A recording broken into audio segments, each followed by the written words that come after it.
नमस्कार दोस्तों।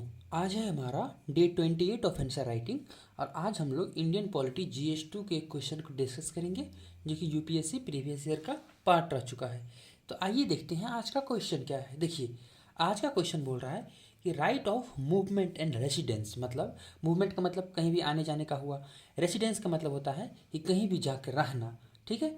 और सेटलमेंट का एक टर्म चलता है जिसका मतलब होता है परमानेंटली वहाँ परमानेंट रेसिडेंस को सेटलमेंट इस तरह से बोल सकते हैं, बट उसको छोड़िए कि राइट ऑफ मूवमेंट, ठीक है, और right of residence throughout the territory of India, ठीक है, पूरे भारत में are freely available to Indian citizens, ठीक है, भारतीय सिटीजन्स को फ्रीली अवेलेबल है कि आप कहीं भी जा सकते हैं, कहीं भी रह सकते हैं, ठीक है। लेकिन these rights are not absolute, ठीक है, ये राइट एब्सोल्यूट नहीं है, मतलब ये नहीं कि आप हमेशा और हमेशा कहीं भी जा सकते हैं, कहीं भी रह सकते हैं, ऐसा नहीं है, आपके ऊपर में रेस्ट्रिक्शन भी है, ठीक है।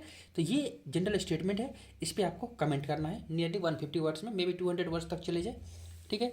तो आइए स्टार्ट करते हैं और सबसे पहले देखते हैं एक बेहतरीन इंट्रोडक्शन को। देखिए, सॉरी, हाँ, इंट्रोडक्शन को देखिए।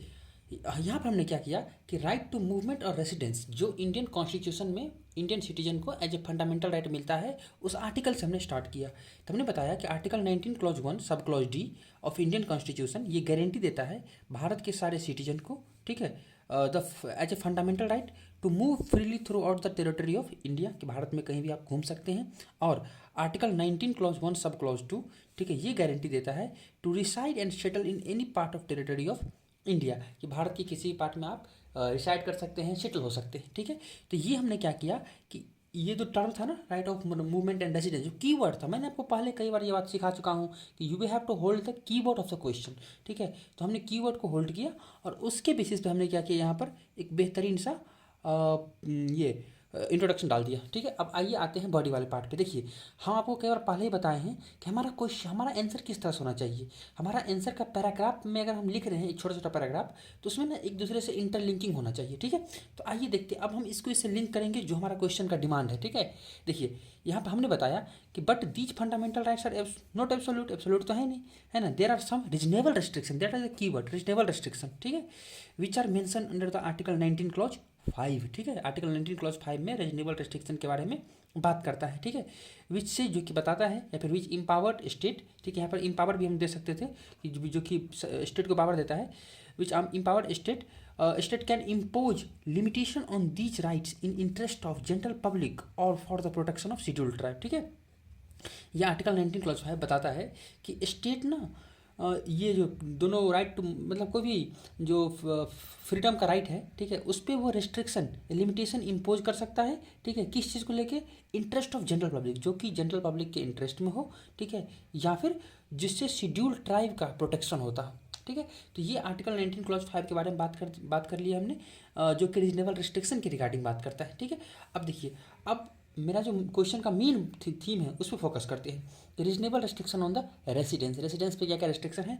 तो पहला जैसे मैंने बता दिया कि देखिए, फॉरेनर्स को हम लोग डिपोर्ट कर सकते हैं भारत के बाहर फॉर वायलेटिंग द रूल्स, कुछ रूल्स है जिसको अगर कोई फॉरेनर्स वायलेट करता है तो उसको बाहर ये डिपोर्ट कर सकते हैं, मतलब भेज सकते हैं। दूसरा है कि देखिए, सेटलमेंट इन ट्राइब्स एरिया, ठीक है, जो ट्राइब्स के एरिया है वहाँ पर settlement, including acquiring land under the 6th schedule, ठीक है, 6th शेड्यूल के अंडर ये अंदर में जो स्टेट्स आते हैं वहाँ लैंड एक्वायर करना रिस्ट्रिक्टेड है। क्यों रिस्ट्रिक्टेड है भाई? To protect and preserve the indigenous culture of tribes, ठीक है, ताकि ट्राइब्स के कल्चर को प्रोटेक्ट कर सके। क्योंकि देखिए, अगर बाहर का आदमी एज ए इमिग्रेंट्स वहाँ पर इन्फिल्ट्रेट करेगा तो ट्राइब्स का कल्चर डिमोलिस्ट हो सकता है, ठीक है, उसमें हेट्रोजेनाइजेशन आ सकता है, ठीक है। तो इसलिए हम लोग ये इसलिए ये भी एक रीजनेबल रिस्ट्रिक्शन है। देन बताया गया है कि जो गुवाहाटी हाई कोर्ट है, ठीक है, वो रेस्ट्रिक्ट किया है residence and settlement of citizens, ठीक है, कहाँ पे, in the premises of ST to protect them from the outside. वही बात है एक तरह से, ठीक है, कि गुवाहाटी हाई कोर्ट ने इटसेल्फ अपने डिसीजन में जो एसटी प्रीमाइसेस है, जो एसटी का रीजन है, शेड्यूल ट्राइब का रीजन है, वहाँ पर नॉर्मल सिटीजन के ये रेसिडेंस को प्रिवेंट किया है, ठीक है। नेक्स्ट उसके बाद हमने एक सुप्रीम कोर्ट का एक केस को जिक्र कर दिया कि under state of Rajasthan versus union of India case 1977 का सुप्रीम कोर्ट ने अपहेल्ड किया था restriction on residence for non residence in the border area. मतलब ये हुआ कि जो नॉन रेसिडेंट है, मतलब मान राजस्थान का बॉर्डर है पाकिस्तान के साथ में, ठीक है, तो अगर मान लीजिए कोई यूपी का आदमी है, बिहार का आदमी है, एमपी का आदमी है, तो ये ऐसा नहीं कि ये चाहेगा कि हम बॉर्डर एरिया में जाकर रह जाए तो ये रह लेगा, नहीं, सुप्रीम कोर्ट ने बोला ऐसा नहीं होगा, ठीक है। तो ये इस पर्टिकुलर केस में बताया गया था।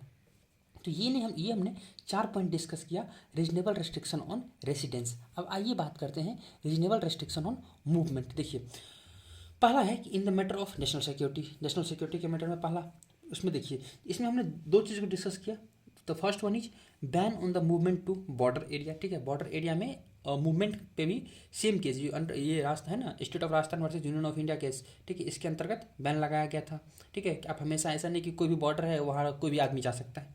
ठीक है, हाँ कुछ कुछ पार्ट होता है बॉर्डर का जहाँ अलाउड होता है, जिस तरह से अटारी बॉर्डर है। ठीक है, उसके बाद ban on movement to the defence places. ठीक है, जैसे मतलब कोई सेंसिटिव डिफेंस प्लेसेस होता है कि आप वहाँ नहीं जा सकते हैं। ठीक है, similarly restriction of movement to some sensitive places, जैसे में न्यूक्लियर पावर प्लांट। ठीक है, ये Sundararajan versus state of Tamil Nadu case में सुप्रीम कोर्ट ने ऐसा बताया था कि तमिलनाडु में एक पर्टिकुलर न्यूक्लियर पावर प्लांट है, वहाँ आप नहीं जा सकते हैं। ठीक है, तो ये कुछ रीजनेबल रिस्ट्रिक्शन हुआ regarding the movement. Then third one is restriction during the health crisis. ठीक है, जैसे में आपको पता होगा कि जो कोविड-19 पेंडेमिक आया था, ठीक है, ये एक हेल्थ क्राइसिस था, तो इस दौरान रीजनेबल रेस्ट्रिक्शन था कि भाई आप इधर उधर कहीं भी घूम नहीं सकते हैं ताकि वो स्प्रेड ना हो।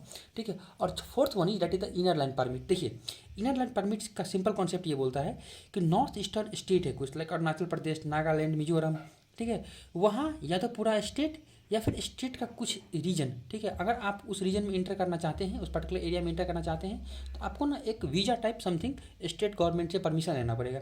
ठीक है, ये इसलिए किया जाता है ताकि यहाँ जो लोकल कम्युनिटी रहता है, ठीक है, इनके सैंक्टिटी को ये प्रिजर्व किया जा सके। ठीक है, तो यही मैंने बता दिया इनर लाइन परमिट यानी prior approval from the state government for necessary visit in some area of North East, जैसे अरुणाचल प्रदेश, नागालैंड, मिजोरम। ठीक है, आई होप आपको इनर लाइन परमिट के बारे में समझ में आया होगा। ठीक है, अब देखिए लास्ट में इसको हम क्या करते हैं, कंक्लूड करते हैं। देखिए लेकिन हमने यहाँ बताया कंक्लूड हमने 2 पैराग्राफ में कर दिया। द फर्स्ट वन इज बताया गया है कि but these reasonable restrictions should be procedurally correct. देखिए अब ऐसा नहीं कि ये किसी भी तरह से रिस्ट्रिक्शन लगा दिया जाए, it should be procedurally correct and amount of restriction, मतलब कितना रेस्ट्रिक्शन लगाया जाएगा, should not aim to suppress the liberty. ठीक है, ऐसा नहीं कि स्टेट जो रिस्ट्रिक्शन लगा रहा है वो इंडिविजुअल के लिबर्टी को सप्रेस करने के लिए लगा रहा है, ऐसा नहीं होना चाहिए। ठीक है, और देन उसके बाद हमने लास्ट पैराग्राफ में लिखा कि hence it help in protecting the interest of general public and scheduled tribe and thereby security of nation. वही आर्टिकल 19 क्लॉज 5 के कुछ कीवर्ड को यहाँ पर डाल के हमने क्या किया, इसको कंक्लूड कर दिया। ठीक है, तो ये रहा हमारा आज का डिस्कशन। आई होप आपको अच्छा लगा होगा और आप इस पर अपना ओपिनियन दे सकते हैं। And thank you very much for the discussion.